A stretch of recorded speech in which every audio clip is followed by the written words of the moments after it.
podcast? It was really nice. I'm remembering it got unexpectedly emotional. John had asked, and they weren't gotcha questions. He just asked about, tell me about your time as a Saluki when you were at SIU. And the question that got me was, what were there any like words of advice, like words of wisdom that were given to you while you were here? And I said there weren't any specific words that like a quote that I could recall, but it was the way that I was made to feel. And I'm like even my mind right now, I'm wondering like how much of this story can I tell, or am I going to cry again if I tell this story? But kind of long story short, I didn't come from a world where college was a thing, and I tell this story of when I first registered for classes out at Logan, because I did 2 years out at Logan first. I went in to sign up, met with an advisor, where I found the paperwork, and he asked name, address, fill it out, and he asked, "Well, what do you want to major in?" And I, in all seriousness, I said, "Well, but whatever most people major in." He's like, "What do you mean?" And I said, whatever kind of the standard path or the standard thing is, like I'm okay with that. And he asked me a couple more times, and I can tell that he's getting frustrated by me not really answering his question. And so I just kind of stopped and I said, "I'm sorry, but I don't know what that means. Like, what to major? I don't know what do you mean by that?" He's like, "Are you are you kidding me?" Like, I think he's, looking back, I assume he probably thought, like, am I trolling him? Like, what's going on here?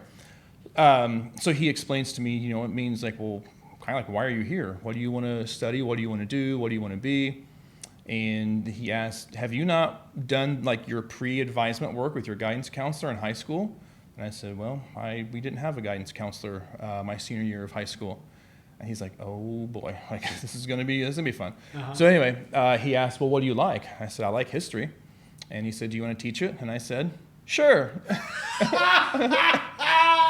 So this, I think, when school starts for us in a couple weeks, I think this would be 18 years. So 18 years later. Well, I won't go too much further into that story because that story exists on the podcast. Is it Saluki Stories? Yes. Saluki Stories. Right. That is hosted by, do I have this right? Why did I just forget John's last name? John Politz. Thank you. Hosted by John Politz. Guest number 17 on the WTF Carbondale podcast. It's our first crossover opportunity. It just kind of natural and works together. So check out Saluki Stories podcast. You can get it wherever your podcast exists, and you can hear some of Michael's story and so many other Saluki stories as well. But for this podcast, we're going to do the WTF Carbondale one, where we talk to interesting people about their interesting lives, and we figure out how to mute our audio on our camera this time so it's not so echoey. Oh, and we tie it all back to Carbondale, this little place we call home. Michael Tao, my guest, episode 83. I'm so excited, man. Here's the deal. You are a fan of what I do, or at least you're engaged as a fan in the world that I kind of help to macerate out there in the digital space. And in that time, in that space, watching your interactions, I have become a fan of you, and I didn't realize when I brought this up before the podcast that where we were going to strike gold was I'm not the only person that feels this way about you. Okay. Like you're kind of this little internet sensation to the people around you. Okay. I'm flattered. Yeah. We talked a little bit about it earlier, and I thought it just kind of happened. Like, you know what I mean? Like, it wasn't a purposeful, thought out posts or comments or whatever. It just free flowing. It's just kind of there. Oh, that's too funny. Well, and I mean, in free flowing, almost is kind of a good descriptor for your relationship with kind of the area, right? That this, you're not just like, Carbondale's my home, that's where I stake my roots, and this, that, the other. Like, you're very much into Southern Illinois kind of as a whole. Sure. Mm-hmm. Tell me about it. Yeah, no, I moved away, it'll be 5 years ago, just like in a couple weeks.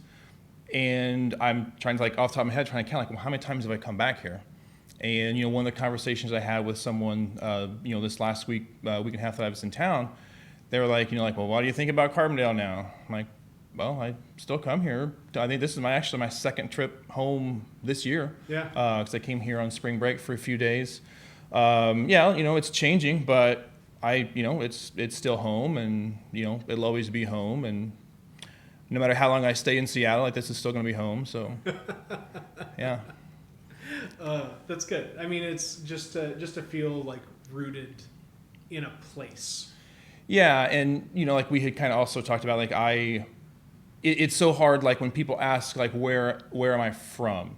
Yeah. Like that's a really hard question for me to answer. Like I honestly didn't grow up in Carbondale. Like I'm very Carbondale adjacent. Yeah.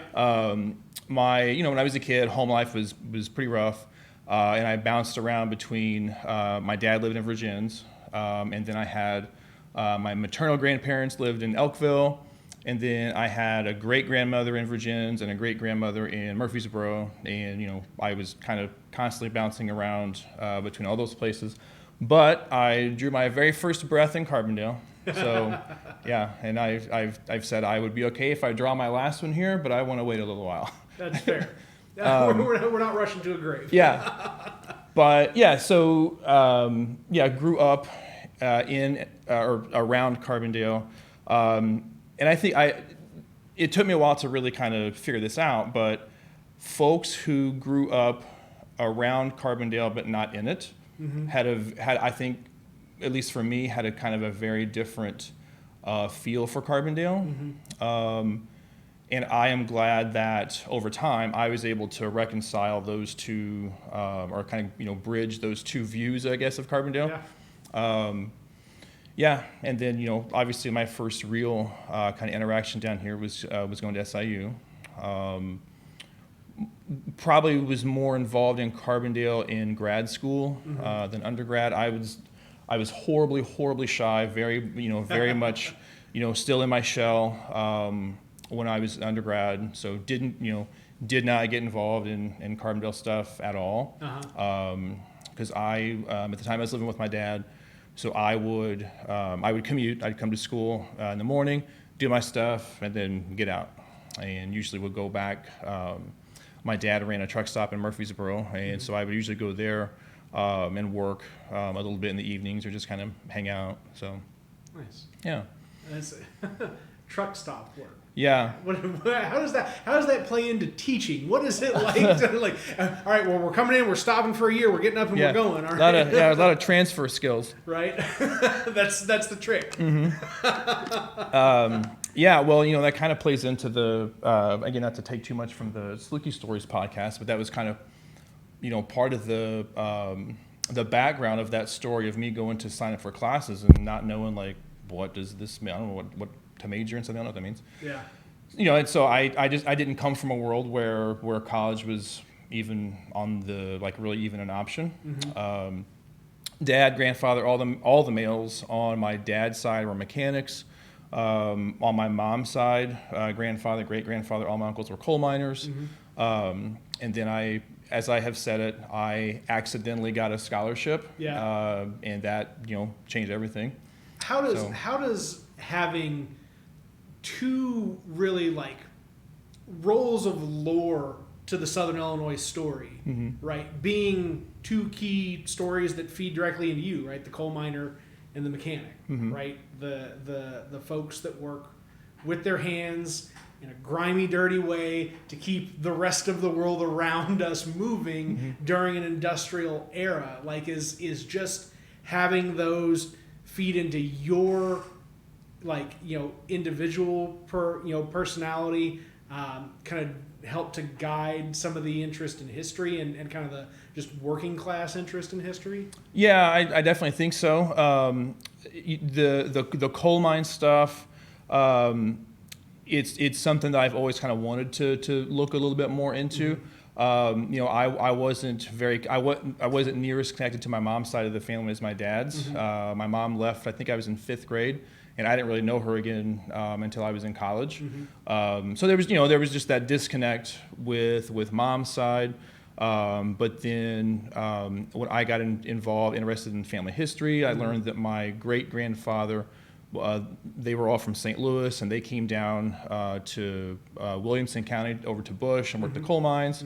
So that was, just kind of knowing like those migration patterns and, stuff like that was cool to learn about, how it helps my identity, I guess. Yeah. Well, there's the social components to history. I just, I don't have, a lot of context about what you like about the subject specifically, but it seems like that component to, not just numbers behind it, but the relational, Right. the relationship aspect of. Yeah, and that's definitely what did it for me. It was the stories, the storytelling, which all history, good teaching of history, that's what it, I guess, should be, Yeah. The story that I usually will tell when someone asks, like, well, what got you interested in history? The great-grandmother that lived in Murfreesboro that I had mentioned, I was the first, I was not her first great-grandchild, but I was the first one born after my great-grandpa died. And so I think that, from the beginning kind of formed a bond between us. And like at a certain period in elementary school, that's where I went after school. And in the back bedroom, she had a cedar chest that was just full of just random artifacts that her and my great-grandpa had picked up on vacations or whatever. And it was almost like every day when I would first get there, we'd like go into the back bedroom and sit on the bed, and she'd open up the cedar chest and she'd pull out some random thing and, tell me the story about it. And then that's what kind of got me hooked. And then the other great grandmother that lived in Virgins, her family was, one of the founding families. And so, she was always telling me about the history of the town or whatnot. So. Yeah, no, it was the storytelling, hearing stories from my dad, hearing stories from the, if you could imagine a truck stop in Murfreesboro, the cast of characters who came through that place over the years, it was the storytelling, it was that human connection because, in my childhood, I didn't have that, didn't really have that connection.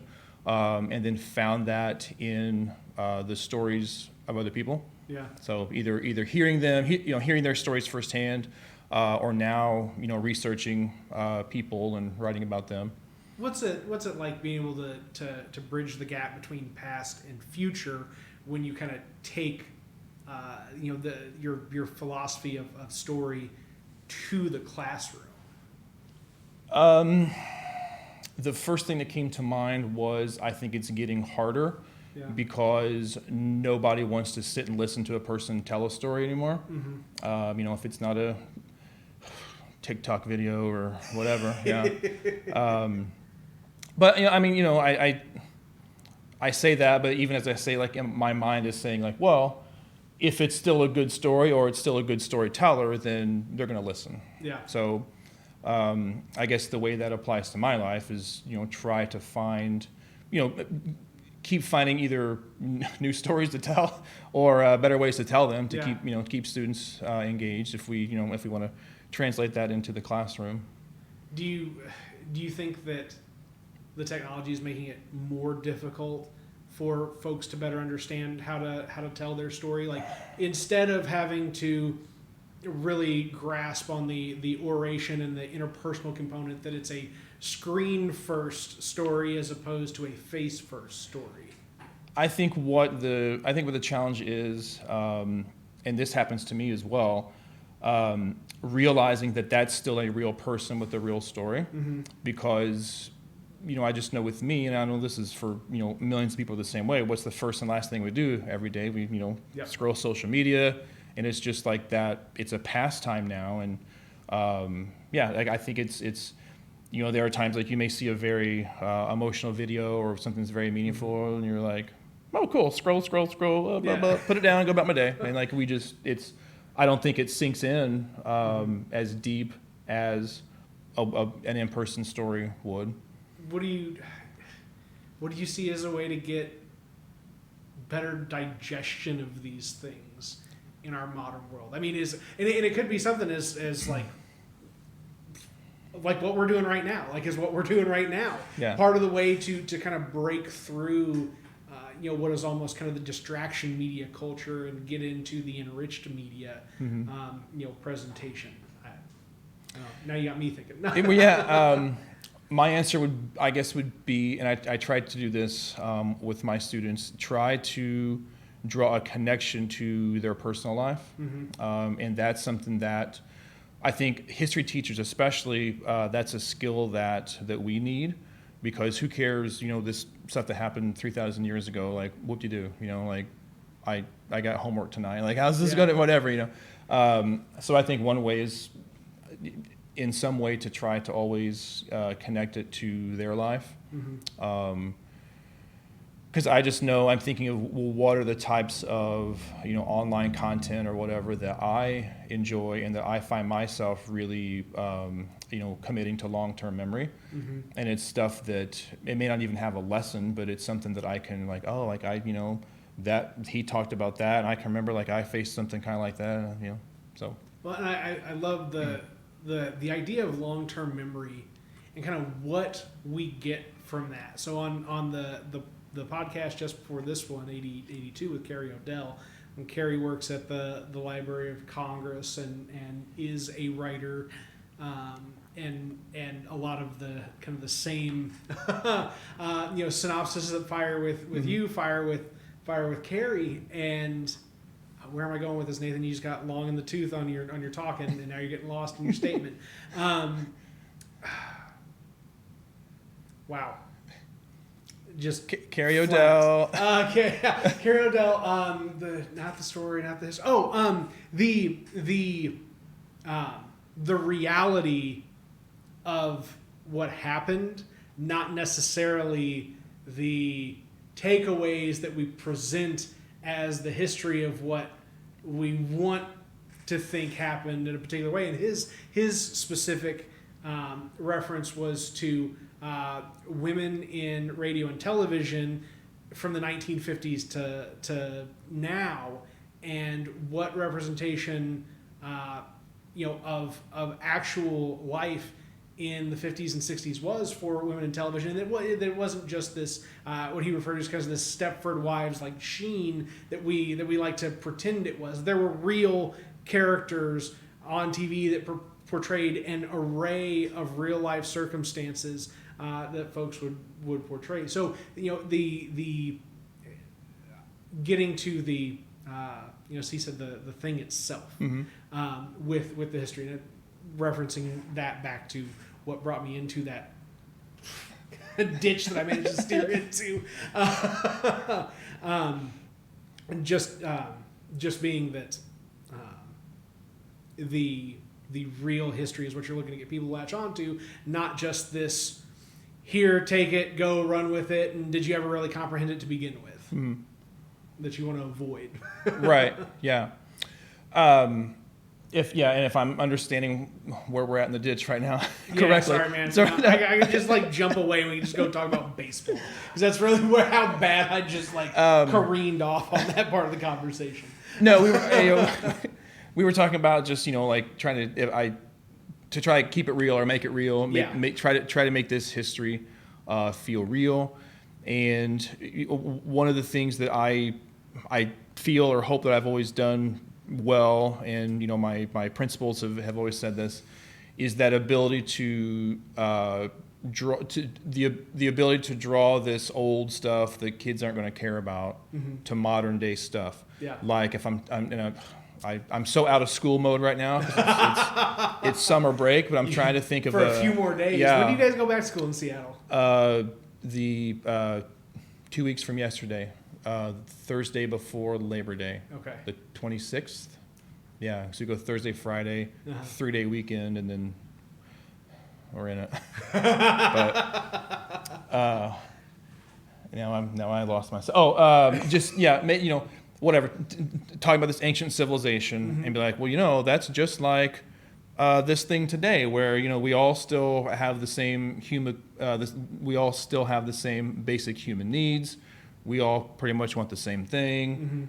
Whatever, societies need this. These are the problems that we always face. Whatever. And just again trying to make it try to think of, and I know I'm struggling to do it right now. No, you're okay. But try to find a real life example. Try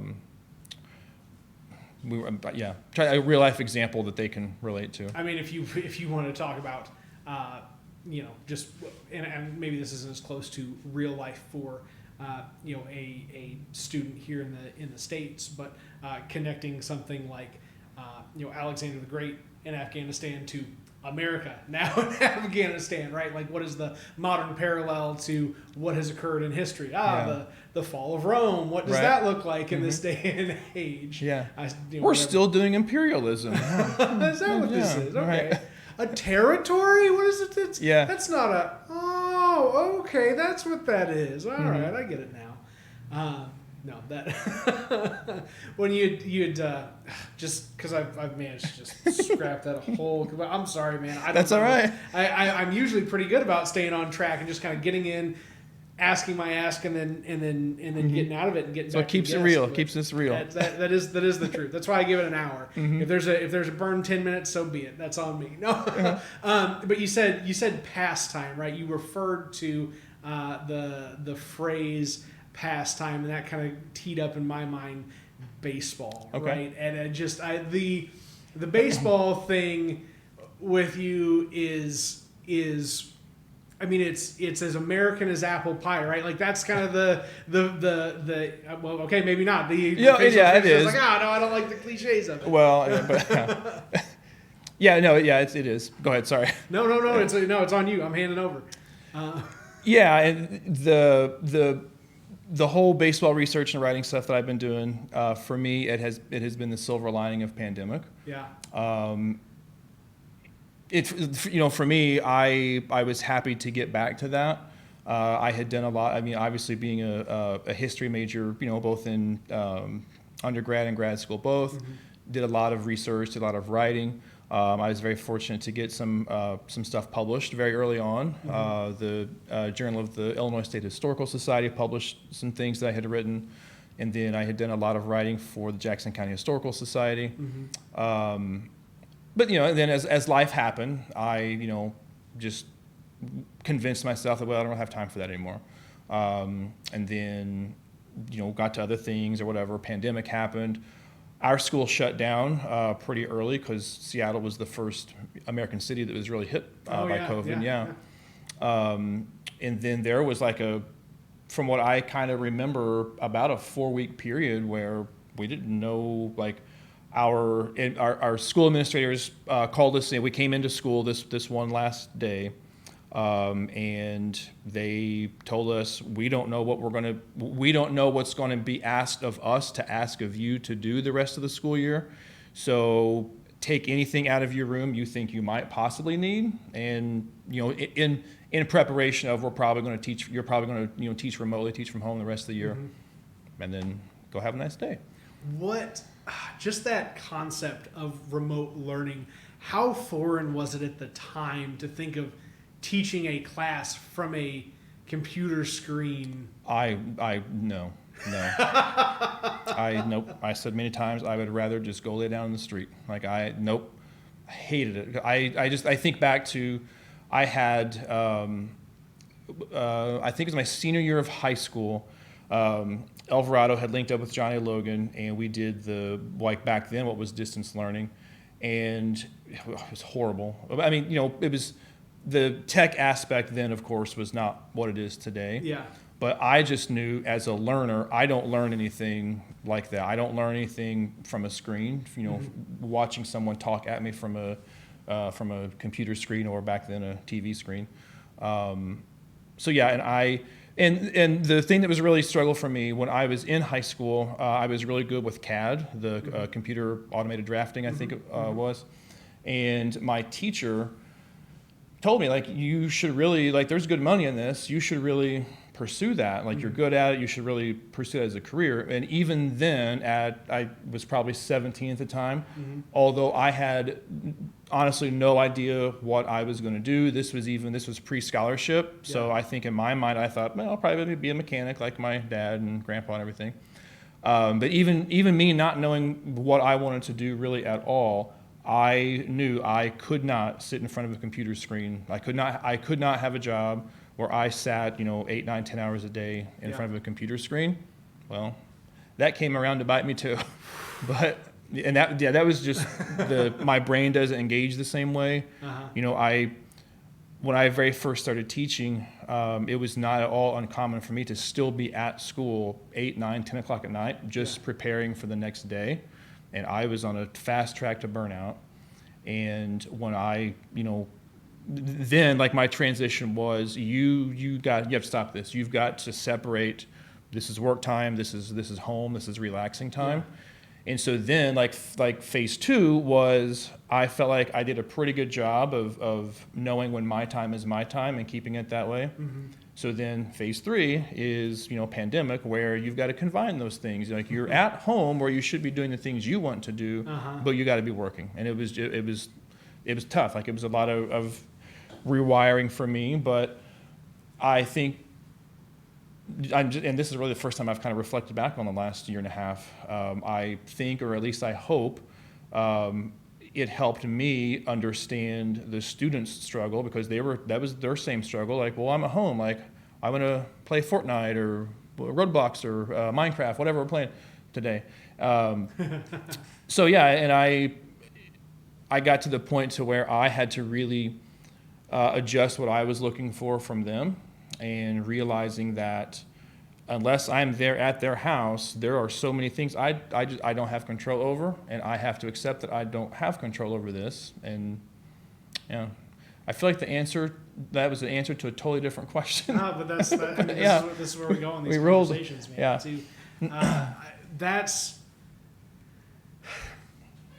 And I'm sure now, going back into school again, same concept. I can only control what I can control. Right. In a very different format. Yeah, I'm looking forward to this year, and I say that very cautiously, because I'm like, what's gonna blow up? Right. Because our school, we went back fourth quarter. We went hybrid. Right. Yeah, we went hybrid for fourth quarter. I think my biggest class was like 7 kids. Yeah. So I was teaching those 7 in person, and then the others through Zoom. 2 jobs for the pay of 1. So yeah, and it was just cool to be around people again. I know we've all felt that. We can probably all relate to that. It was nice to be around people again, instead of looking at their black blank Zoom screens. Yeah. I got my socialization in 1 weekly streamed concert at a time. Mm-hmm. It was the way to. I mean, that was it. It's like, all right, cool. This is what you get, and it feels dangerous doing it, but here we are. Yeah. Let's give it a run. Mm-hmm. It's crazy stuff, man. And what is the outlook like in Seattle right now for you guys? I'm sure it looks much different than Illinois does, or at least I hope it looks different than Illinois does at the moment. I have not opened my work email since the last day of school, so I don't know. Have you been gone from Seattle for a while now? Like on vacation? Yeah.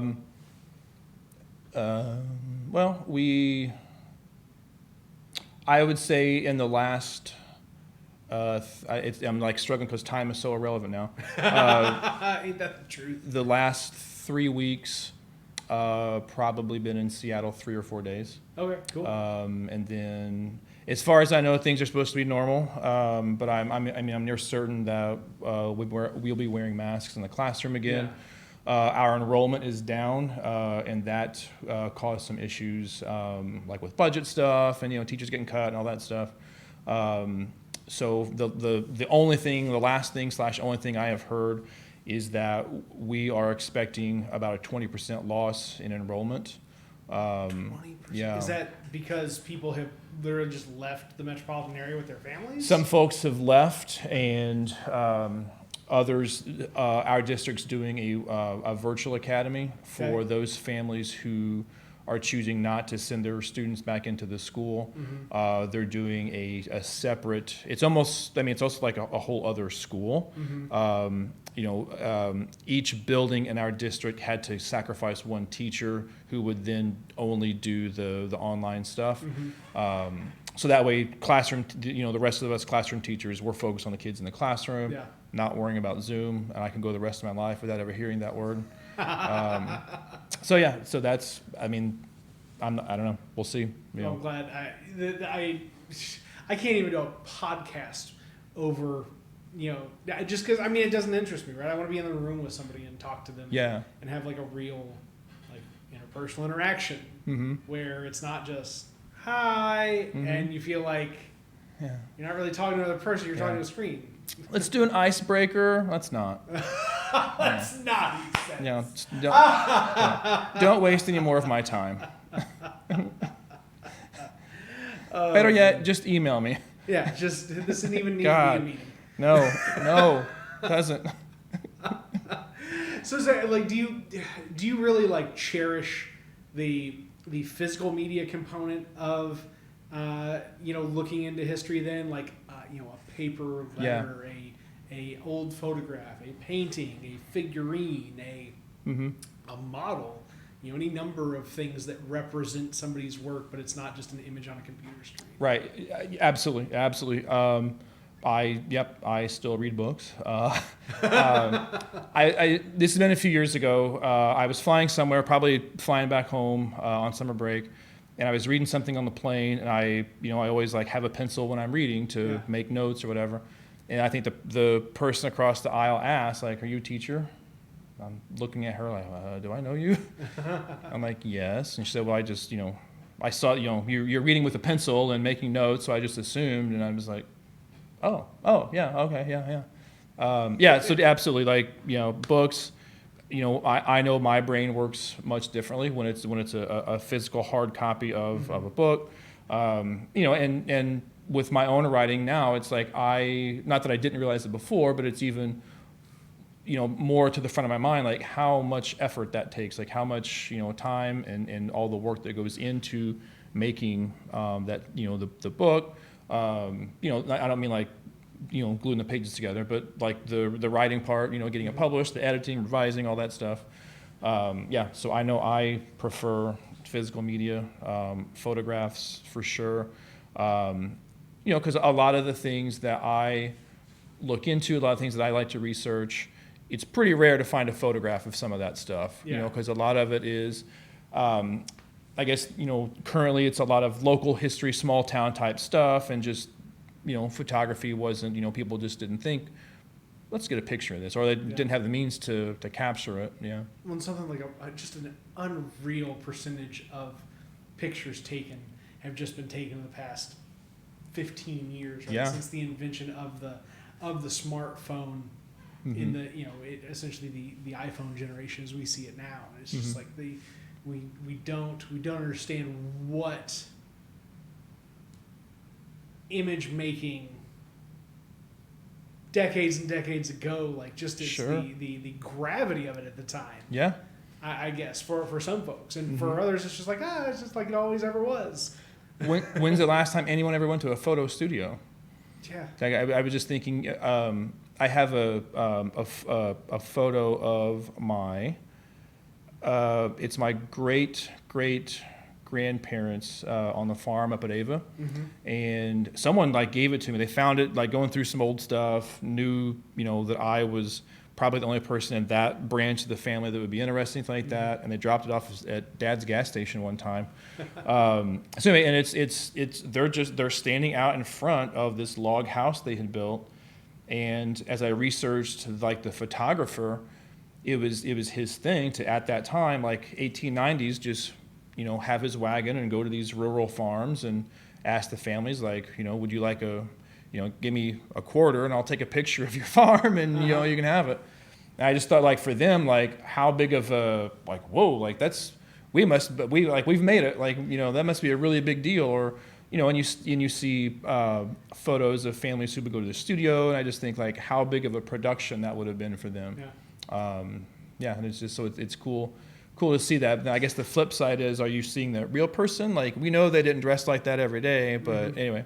What did preservation look like of these artifacts, right? I mean, did people have an idea to kind of try and find a way to stash it away and store it and preserve it so it didn't wear and become degraded over time? Or I mean, now that's definitely the push. And I can remember like when scrapbooking became the big thing, the archival paper, acid-free paper, the whatever type of plastic pages and whatnot. And I sometimes I kind of like really like this photo I've got from the 1890s, like it probably was in a drawer in a dusty, dirty old cabin for 100 years, and like it looks just fine. But yeah, and like yesterday I was doing a lot of scanning of some old photos for this one of these baseball projects I'm working on, and they were still in this old. The old like yellowed Scotch tape was still in this old scrapbook, and yeah. I know that like the person I was talking with yesterday is like I should like have these all scanned and digitized and whatnot, so they can preserve a little bit longer. Does digitization add to or kind of detract from some of this? Just that presence of the hand of physical media. To me, it detracts a little bit from it, but at the same time, like I am so like super fortunate that these photos that I have been scanning and whatnot, that they existed at all in the first place, and two, that they have survived. Yeah. But it's so cool just like to hold it, because it's like I know that probably the person in this photograph waited for whatever, a week, 2 weeks, and then they held it also. Like they held it, they were proud of it. They showed, the family, like, here's this thing, whatever. Yeah. Wow. And they would probably not have even had much of a reference point there. So, I mean, the thought of how grand it could be in somebody's mind of just what an image would have meant 150 years ago. Right. Huh. That's interesting. I mean, I've just, I talk about the other side, the modern side of media a lot on this podcast. Just think about it a lot in general. And this really like stops me dead in my tracks to have to like think about it in the completely different way than what we've become accustomed to. Right. In terms of how we think of media in this modern world. Huh. I've had to print out Facebook photos to give to my parents because. That's a classic. That's a classic. At some point in time, we'll be like, can you take this hologram and just put it on YouTube for me so that I can just watch it on a screen instead of in 3D around me? Maybe that'll be the when we're old and gray. Alexa, materialize that. There it is. Alexa, materialize that. That's actually quite funny.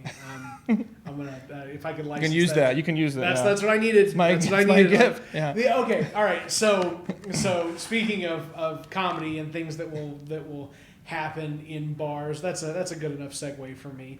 Is starting to run into students that are growing. So has high school always been what you've taught, or have you?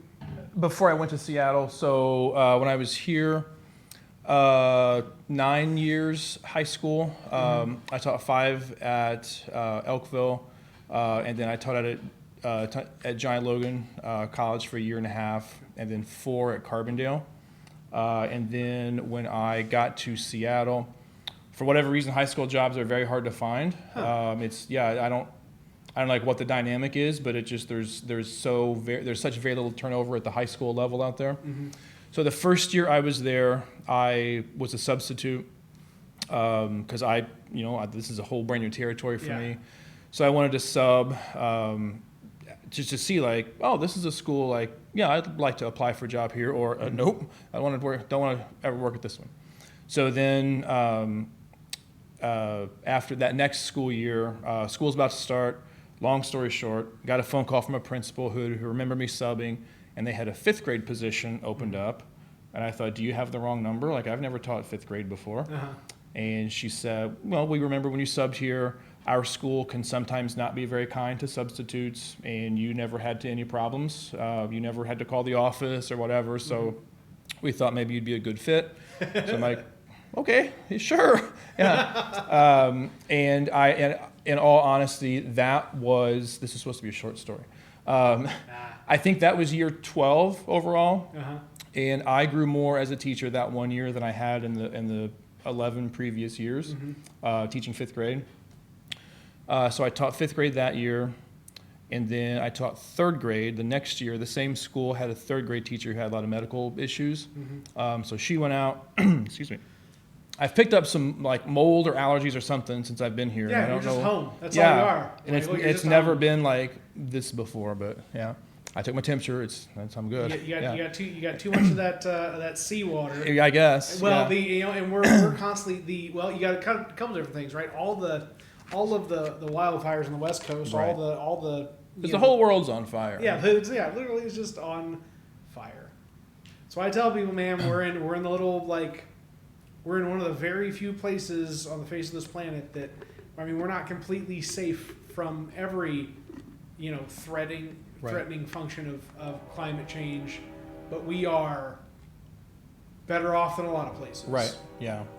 So anyway, yeah. Sorry. I hope that's not too distracting to You're fine. keep taking a nip of my bottle there. No. Like, please, you gotta get liquored up for this shit, man. Right. Yeah, that's all I've done all day. That's all I've done all day. So sub my first year out there, 5th grade, 3rd grade, and then this school year will be my 3rd year doing 7th grade, which is a realm I absolutely did not ever want to set foot in. I can remember when I was at SIU and folks are like, oh, you should get your middle school endorsement. No, I shouldn't. I don't want any part of that. But it's, someone just yesterday, a retired teacher, asked me like, oh, what's that like? Or I think she ordered like, oh, how do you like 7th grade? And I said, a lot better than I thought I would. Yeah. Yeah. So, yeah. I think part of it is most of the time I'm on their maturity level. So that makes it easy.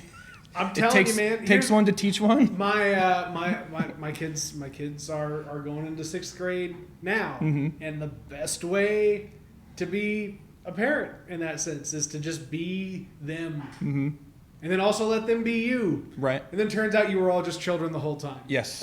Yeah. That reminded there was a line. I'm going to butcher. I probably shouldn't even started to tell it, but something about. Although we get older, we're all still the person that we were in high school or something like that. Probably. Yeah, pretty much give or take. Yeah. Well, here's what's crazy to me, right? As getting older, and observing, and reflecting on, and I would imagine you probably had some similar things just working the truck stop, right? That all of a sudden you realize that these people that were adults and you thought just automatically should command some sort of authority because they're older and that's what you've been told, that adults are adults and You're just like, no, turns out this 50-year-old person is just as much of a a problematic person as whatever their 15-year-old counterpart would be. And you're a person. It doesn't matter in age or whatever else. It's the words that come out of your mouth and the actions that that come out of your mind and all that. Yeah, and just like hearing you say that makes me think of my dad, because dad never really spoke those lessons necessarily, but that is, I mean, almost to a T, that's something that I could have heard my dad say. I definitely know that's how he was or how he is. Like he, just because someone's, like you said, older, an adult, like, well, if they're still a moron, they're still, I don't, yeah. It's like, there are times like I'll just, whatever's on my mind, like I'll kind of say it or whatever, and someone's like, oh, that's not very nice. I thought, well, I was raised to be honest, not nice. Yeah. So, sorry. Tough. Yeah. Well, and I mean, you get that kind of even difference in interaction of people that don't understand that people are people and approachable in a very individual way, versus those that would still see you out and about and go, "Oh my gosh, it's Mr. Tao," and then you start texting friends and calling friends, "I can't believe he's out here. Do you guys see him?" Ah! Yeah. Like, do you want an autograph? What do you want? Go away. Like, this is, yeah. And I know we, kind of talked about that a little bit before, like that's one of two outcomes for when I see former students like out at the bars. Like it's happened, a couple times, that I've been in town now, like at the Cellar. And it goes one of two ways. It's always like, "Oh, hey, like, oh, you're back in town. Like, oh, it's nice to see you, blah, blah, blah, blah, whatever." Like in a very adult conversation. Uh-huh. And then the flip side is let's make a big deal out of it. Let's like, I can remember, I'm going to try my best to tell this story without any names. This is when I was still living here and teaching at Carbondale High School. I was at Midland with a friend of mine. It was like, early evening. It wasn't like we were all like sloshed, and had a margarita. And within about 2.4 seconds, it was all over Snapchat and Carbondale because there was a family there who there was a family there, and not just the daughter but the mom. And I can see like, and then next day at school, oh, that's what everyone was talking about. Oh like, my God! Are you kidding me? Come on! Like, I'm a grown ass man. Yeah, like how sad is your life? That's what you're doing, but. I guess it comes with the territory. That's like, it's silly that should be territory that being a teacher comes with, right? Like, if you want somebody to model behavior, you would want them to model behavior after somebody who's a realistic character, not after somebody who's trying to provide this like sanitized version of reality to your kids. Because guess what? Your kids are going to have to operate in this real world whether you like it or not. Right. And also, it's after 3:08. It's after 3:08. Another kind of connection to that, and this, I'm going to struggle to make it through this story because it just happened. I think it was Wednesday. Take a drink now. Yeah, hide behind the water. Whatever. Take your time. Take your time. If I'm starting to get emotional, I know it's coming, and I try to tell a story, and I hear my voice crack. That's all it takes, and it's like done. Like what? There's like, what's the connection? Something going on in the brain, man. Yeah. You can't help it. So I'll condense this story as much as I can to kind of to power through it. Saw a former student Wednesday night, and it was the preferred version of interaction.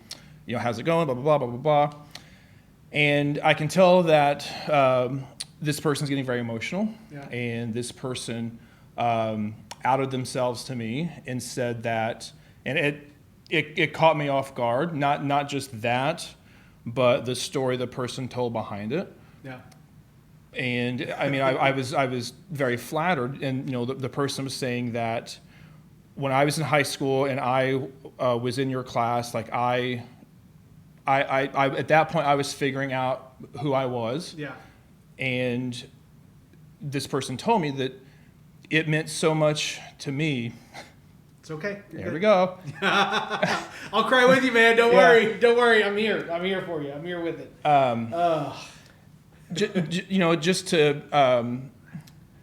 Just to know that you. I wasn't gonna do it. Take another sip, man. Take another sip. It's all right.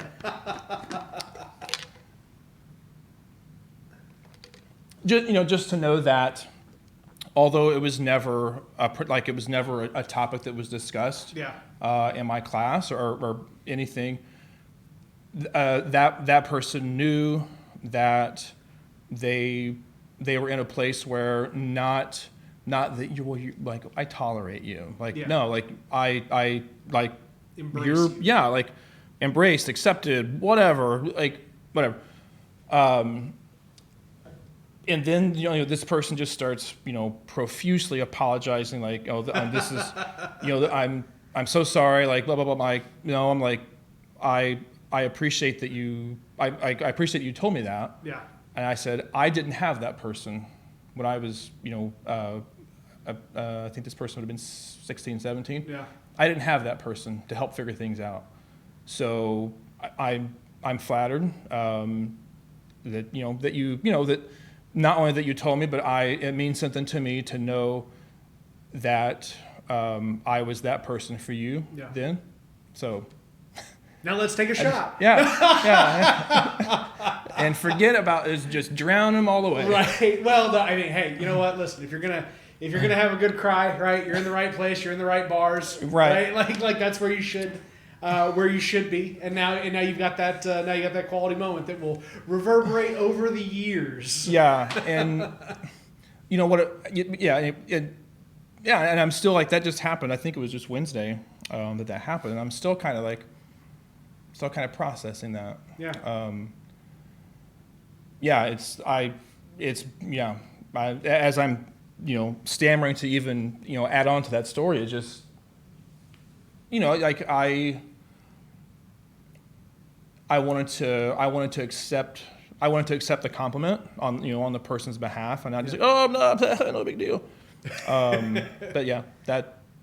But the replication of that, right, is the thing that becomes the heavier component to think about, in that this is just one person who expressed to you the one interaction that's replicated in dozens of ways that you may never know about, and that's okay. But to have that one interaction, you can benchmark the importance of you in so many other people's lives. Woo! All right, next.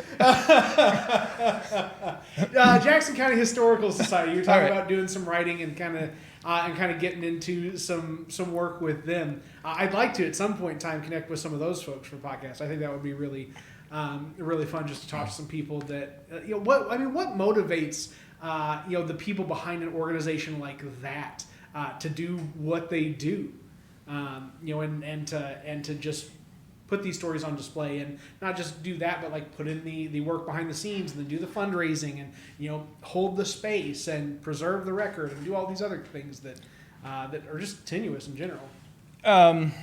I think they maybe realize, and this is something that I've learned just probably over the past couple of years, because I know all nonprofits, whatever, are struggling for volunteers. Yeah. And I think they feel, and probably rightfully so, that at any moment, and I'm thinking now, I'm like transitioning to their specific organization. Yeah. I think they maybe realize that at any moment, this whole thing could be over. Yeah. Because if we don't have, a volunteer to come in, on these certain days or whatever, we're not going to be open. And if that's just going to perpetuate, then we're going to be open. And then, like, now we can't pay for the building, and like, where are all these records, where are all these photographs and documents and all this stuff, where is it going to go? So I think that is that's what's really kind of driving them to be more public. Mm-hmm. Because when I was involved, I mean, obviously this was when I was first kind of involved, that was way before social media, Facebook or anything. Oh, has it been that? Okay, I didn't realize it was I'm 100. Quite, okay. Yeah. So I think now it's to try to appeal to younger folks, which is cool. And to show, because I also feel that there are a lot of people who don't realize that resource is here. Mm-hmm. And history nerd alert. Wee, wee. Yeah, I should have worn my history nerd T-shirt tonight. The Jackson County Historical Society, in all the traveling, researching I've done in libraries and whatnot, they have, I think, one of the best facilities I've ever been to. Yeah. A lot of Jackson County history, and one of the things they are, and this is like, here's my pitch. There you go. One of the things they are really trying to do is get more Carbondale stuff, because I can remember when I was involved, handful of years ago, one of the people who was there a lot, that volunteered, that kind of whatever. Yeah. There was always this, like, well, Carbondale's Carbondale, and we only want like Murfreesboro history stuff. I'm like, well, that's the same county. Like, this is the Jackson County Historical Society. Yeah. And I am very happy to see, when I was home last summer, went down, did some research, and a lot of the new volunteers, I think, were actually some folks who had worked for the university for years and had retired from there, and they are working there now. And I told them, like, to me, like, knowing how it was in the past, it's really cool to me to see a lot more Carbondale involvement, because I can remember a handful of times that somebody would come in with stuff from Carbondale. Some grandparent passed away, found this stuff in the attic, and it was like, oh, this is all Carbondale stuff. Or, maybe the Carbondale library would want it or whatever. I'm like, it's the same county. Like, yeah. But anyway, it's a 7-minute drive. Yeah, come on. Right.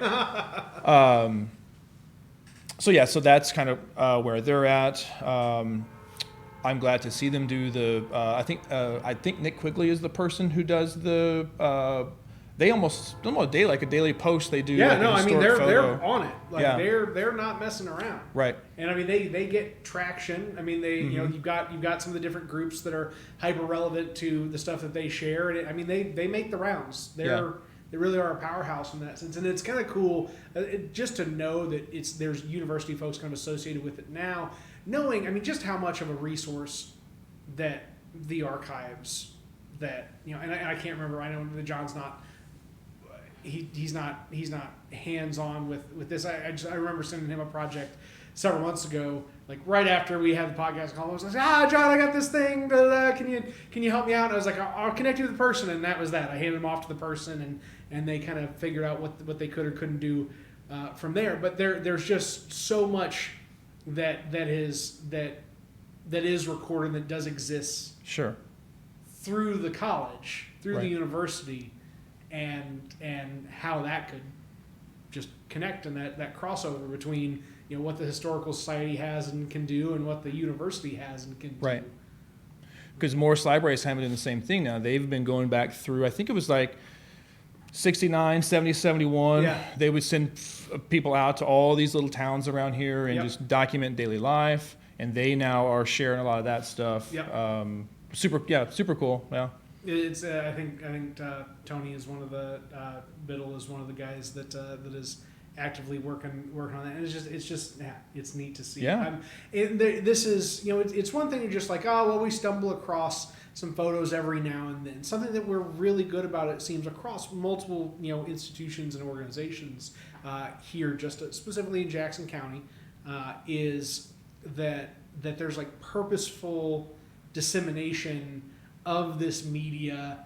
And maybe this is one of the things that's kind of the trick to modernizing the staying power of the story. Right. Right. We talked about earlier about how do you get people to really take in and absorb this? Maybe this is it. Maybe it's right under our nose. Mm-hmm. It's been there all along. Yeah.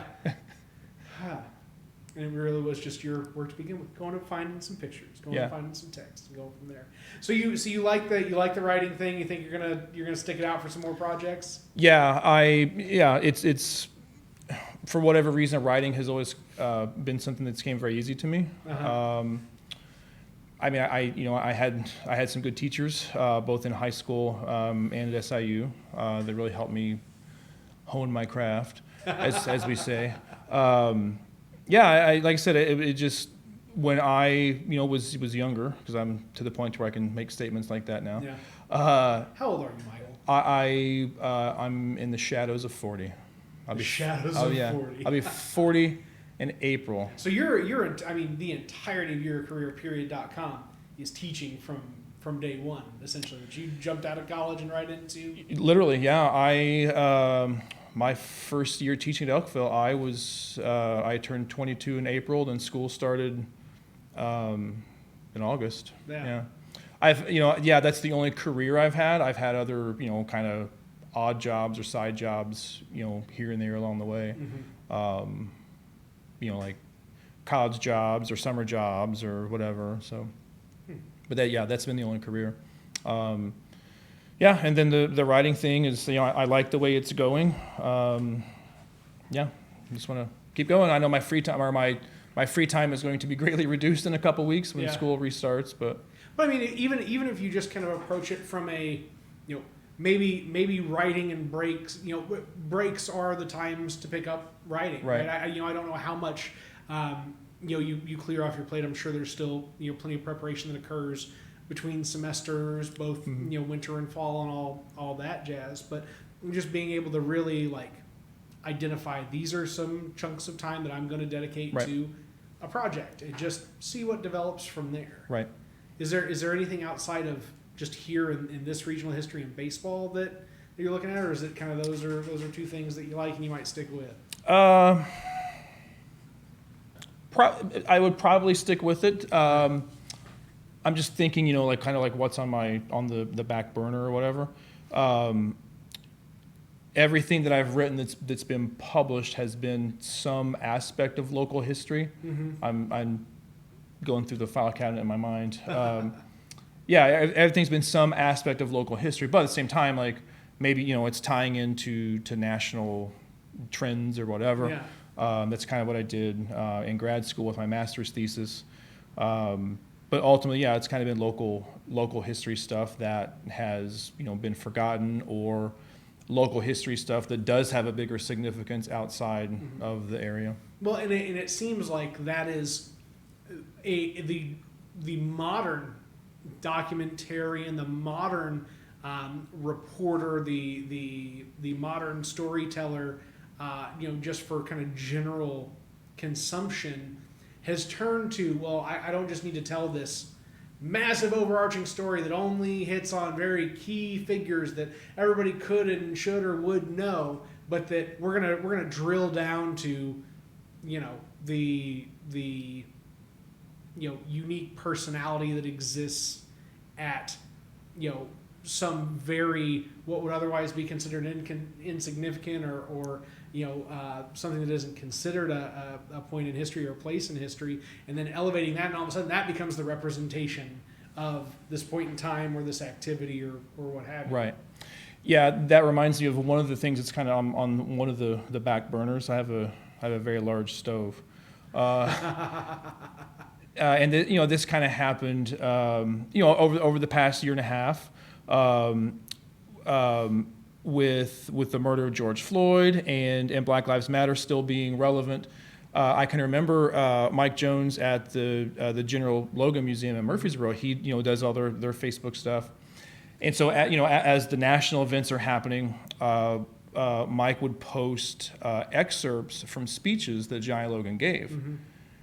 I just it struck me like this is a speech we could hear and today and still has relevance.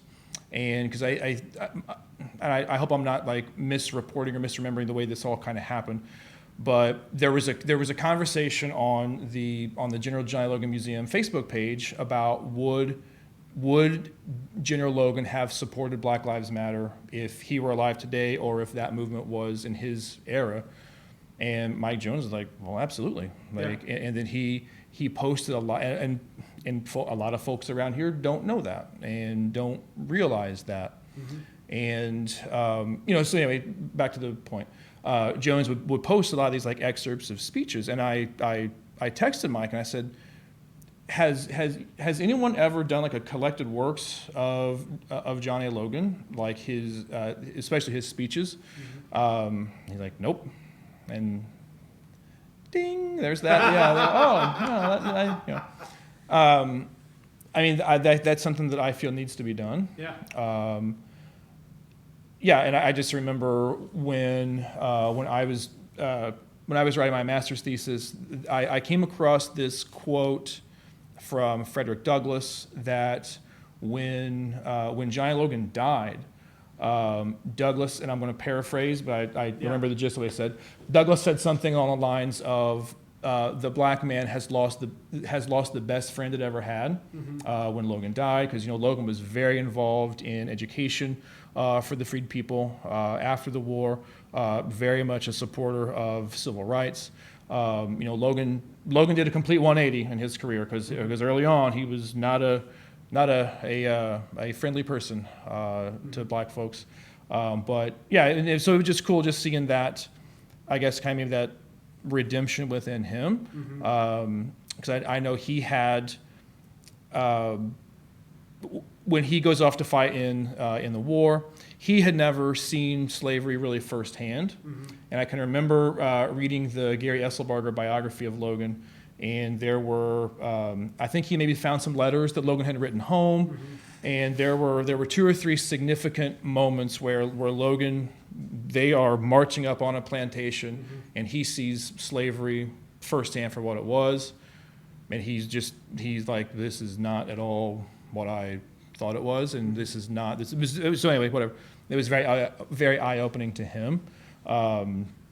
So yeah, that'd be cool to kind of look at those speeches, because he was, and what was even more impressive was, like, he didn't have to be that progressive at his time. Like, he could have very easily been like probably the majority and not been a proponent for civil rights at that time, and no one would have batted an eye. And that was one of the things that was very impressive to me. So that's a project on the list. I mean, that's one of those types of projects, though, that you do it right. Yeah. It opens up a whole new world of impact and context in an already very far-reaching story that is really one of the key tenets of everything about the modern American system. Sure. Right. I mean, just people want to reduce the impact that history has on the here and now. I think this kind of wraps up all of what you've kind of referenced multiple times throughout this conversation, is that there is so much context of what has gotten us here to its application on the life that we live today. Yeah. What that reminded me of, I've got a story for everything. That should be on your tombstone. Right? A story for everything. Michael Tao. Yeah. I tell my students, like, something like all my stories are true, even the ones that I'm making up. I'm like, really? Yeah. What does that mean? Yeah. So what you said reminded me of this conversation that I had with a student when I was teaching at Elkville. The American Civil War was always my focus, and I don't mean like this many thousand people were killed here, whatever. Like, we can Wikipedia that. Yeah. Like the why. Like, how did we get where we were, and where have we came since, or where have we gotten to since? So I would always do when I was teaching, like, the chapter before, like, the actual, like, battles of the Civil War. It was kind of like an essay project where the students had to write, and it didn't have to be really long, like a 3-page paper on what caused the war, like what was the cause of the war. So then I would spend about 3 weeks. I had purposefully not covered certain events from 1620 to 1861. I had purposely not covered certain events so that I could put them into categories and then teach them together. So, for example, if I would give them 4 options, like, your paper has to be about either states' rights caused the war, slavery caused the war, economics caused the war, or basically just like poor leadership at the time caused the war. I think were the 4. Anyway. And then, so then I would go back and I would say, like, here are these events that, if you think economics caused the war, here are some events that would be good to talk about and analyze in your paper. If you thought it was states' rights, blah, blah, blah, blah, blah, blah. And then, of course, they would ask, well, what do you think caused the war? I'm like, well, I'm not going to tell you that. Like, I'm not going to read 100 papers that all say the same thing that I think. Like, you do it, and then when we're done, then I'll tell you. Yeah. So then, they did that project, and then the day after that was done, I would on the whiteboard I would write no slavery, no Civil War, and then under I would write no KNOW slavery, KNOW Civil War. I'm like, what do you mean? And I'm like, that's if no other argument holds water, that's the only one of these causes that you can't mark off the list. That one pops up in everything. And I had a student that lost it, and he was not happy about that, and he disagreed very vehemently with my statement that slavery is what caused the war. And he basically he was saying, whatever, how many greats, grandfather, they were from Tennessee, they fought for the Confederacy, they were poor, they didn't have slaves, they weren't blah, blah, blah, blah. And I said, that's not what I'm saying. I'm not saying that your grandfather, this person, that person went and fought because of this thing. I'm saying slavery is what made the war happen. But he dug in. And so, kept going. And what just kept, what struck me, and this is the thing that you said that triggered this memory, it's about identity. And I thought, this person that you are defending, you didn't know him. This was a person you never knew. This was 150 years ago. I am genuinely questioning, why is it so important to you whether or not this person fought for or against slavery? That's very interesting to me.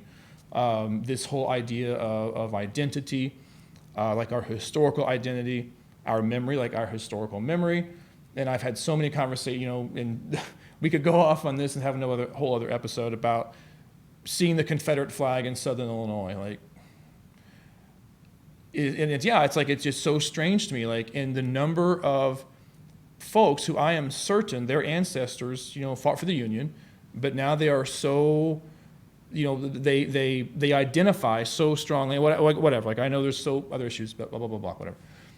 So back to the point of what I was getting at, the thing that you said was this idea of the identity, and why is who you are, why does part of who you are need to be based on this thing, the Civil War, your Confederate ancestors or whatever. And another kind of, caveat to that, whenever I first got involved in doing genealogy stuff, family history stuff, I had a direct ancestor that had fought in the American Revolution, and you can get membership to the Sons of the American Revolution. Oh, that's kind of cool because it basically it documents your research. Mm-hmm. And then I went to a few meetings, and I thought, I don't have anything in common with any of you people, mm-hmm. And I'm kind of peek behind the curtain to kind of see what this is all about. Oh, man, we all look alike here. Interesting. I wonder if that's maybe on purpose, that this organization was made for that reason. Interesting. So anyway, just another example of why do folks need part of their identity to be based on something that's A, so long ago, B, something that's not really necessarily always accurate. Mm-hmm. So, yeah. Things that make you go, The whole time that you were going through that, and I love that that's kind of the punctuation to our conversation, because that really, that really gives some quality insight there into a national topic right now. And I'm not going to say the three letters, mm-hmm. or the words associated. We're just going to end the podcast and be done. You know what they are. Are the three letters WTF? No, yeah. And scene. Cha-cha. But I mean that was just such a poignant sticking point, and that you gave clear insight into an issue that is covering this entire country, right? That your one individual interaction there, again, is replicable in tens of thousands of scenes in classrooms throughout this country where people are having to navigate this space young and then in public at the same time. And somebody who is, I will say, qualified professional like yourself has to work through this with them, because there's a reality behind all of the feelings. Sure. Yeah. That at the end of the day, right. there is what you want to feel, and there is what you can know to be true, mm-hmm. and that's it. Yeah, and it's and that's definitely I did a lot of learning on the topic. Again, growing up in a truck stop in Murfreesboro, yeah, you could imagine probably what my early views were and mm-hmm. what I picked up on hearing and whatever seeing. Yep. And yeah, when I kind of dug a little bit deeper and learned like, well, why are these things the way they are? Mm-hmm. And I thought that doesn't really align with what I'm not going to say it's what I was taught. I was never what you would have observed what in I situations. right. It's what I just picked up on. Yeah. Like I was never set like, it wasn't anything like direct. It's just what I observed and picked up on. And I've told my students this many times, like I could have very easily gone down another path based upon that hard wiring. Yeah. And it's difficult to unwire those things, but I'm definitely glad that I did. Yeah. We have some like some of our training like for school. We talk about these issues like how to teach or how to navigate through these issues if they come up in the classroom or whatever. And again, I don't want not that I'm the expert here. I should be speaking, but I just I see a lot of folks who are. I'm going to speak my truth. I see a lot of folks who are leading those presentations who have not had to do any of that challenging work. Yeah. They've not had to. They weren't raised in an ugly place and then thought, I don't want to be like that. Yeah. So anyway, it just feels. They think that they're just like the pure version of whatever. Yeah. Well, because I've never had this negative thought, or because I've never said that racist word, or because I've never been encouraged to exclude somebody based on their religion or something else to that effect, right? That simply because they haven't had that they're somehow Right. on a different tier. I could never do that Yeah. because I haven't yet. Yeah. The reality is, especially for young folks, right? If you're able to have an experience like that and know why, right? Like to experience racism from the point of having a racist thought or committing a racist action gives you a much clearer picture of why you shouldn't be a racist. Right. Right? Like plain and simple. Well, Imagine how that works. It's like, hey, maybe crashing your car gives you an understanding of why you should, keep both hands on the wheel, right? And anywho, so that's it, man. I pushed you into an hour and 15 minutes on this one. I could keep going. We could talk baseball. We could talk. Here's the deal. We will talk, and we will talk on a future episode of the WTF Carbondale podcast because Michael comes home, and at some point in time, we'll see him again. Right. Episode 83. Have a good one, folks. Whatever that one may be.